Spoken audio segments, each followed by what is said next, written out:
This is Paul Catalina's Top 5 at 5:55.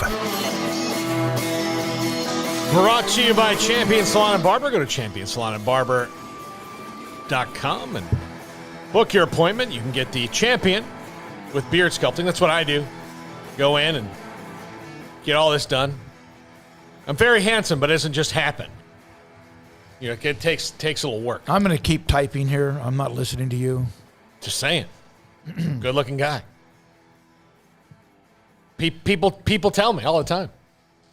Are they paying $500 for every one of these top fives? Because you should be getting that kind of money. Yeah. All right. Top 5. We did top 5 splash hires that didn't work out. And these are non-splash hires that did work out.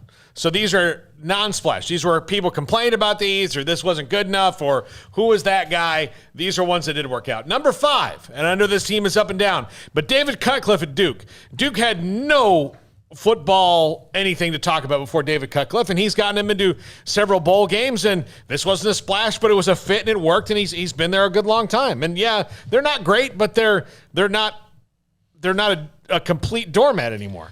He is solid as a rock. That doesn't mean they're always going to be good, but he is solid as a rock. We've seen him firsthand a couple of times against Baylor. I love what he does, considering who they recruit.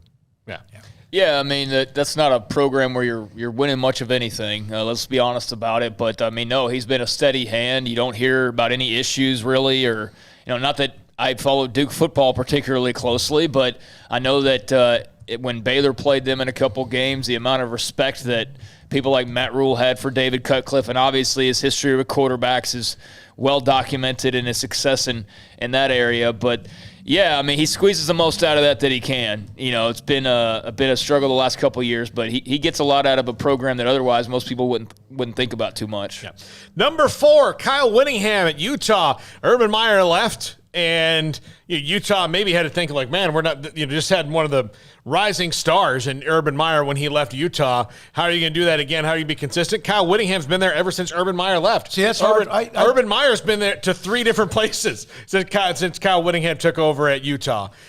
In 4 hospitals. You're right. I did not realize that he was the one who came in after. He's been there for a long time. And they've been good at times, really good at times. Yeah, they have. They've been really good, often at times with him at the helm. And, obviously they're having to work through some changes right now with Cam Rising taking over, although it looks like that'll be for a positive. But, Kyle Whittingham's a great coach. Been at it a long time, like you said, and has provided Utah with a lot of success. Yeah.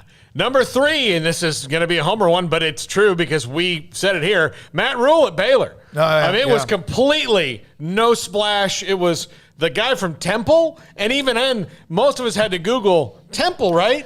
Yeah, no, when I first saw his name pop up, I guess that would have been like 5 or so years ago now at this point. I remember there was a lot of talk about Sonny Dykes. I remember there was a lot of talk about, Chad Morris. There was a lot of talk about a couple of others as well. There was basically no talk about Matt Rule, like none.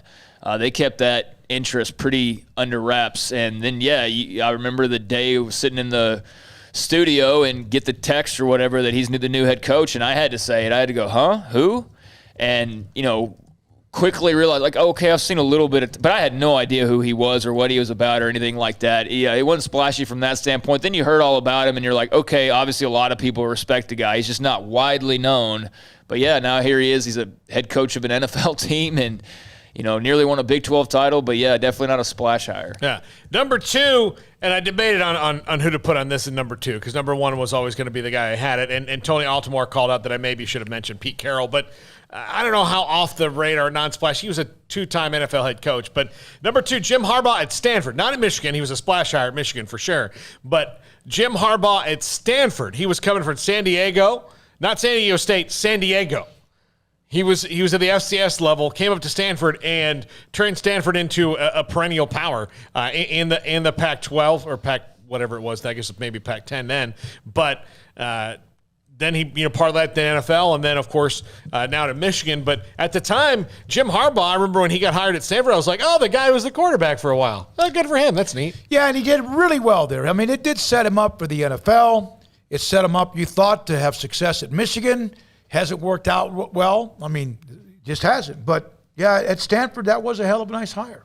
Yeah, I mean, he's won a lot of games, but he's very much on the hot seat right now. That's for sure. You know, they lose to Wisconsin this weekend. That would be an awful turn of events for him. But, yeah, very much a debated coach right now as far as how much longer he and Michigan are going to be partners in crime. But, yeah, I mean, he was very much under the radar during that Stanford tenure compared to now especially, and did a great job there. Yeah. At number 1, Dabo Sweeney at Clemson.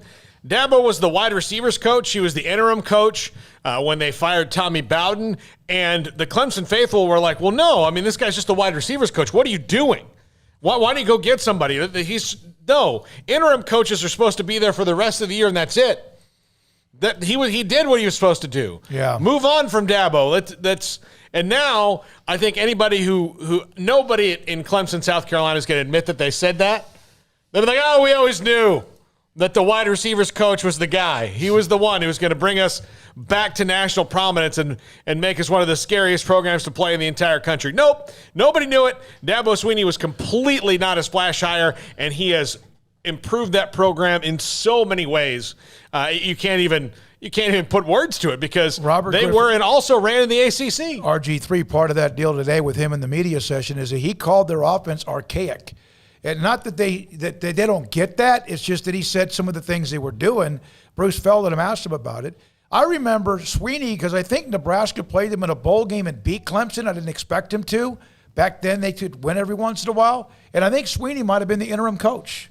I could be wrong. Yeah, no, he took over as interim for, I guess it was like half the season or so after, Bowden was fired. But, yeah, no, Dabo, I mean, what a story. I certainly didn't know a lot about him. And now maybe amongst Clemson fans, there was already talk about what a great recruiter. I'm sure there was. There was talk about what a great recruiter he was and, him moving up the charts. But, yeah, I don't, you know how it is. You talk in certain circles and you learn a lot more of the details and things like that. Not being in the inner circle of Clemson football fans, I'm not sure what their viewpoint was, but nobody could have predicted the success he's had. I mean, no way. All right, Paul, good stuff. Thank you very much. I was just off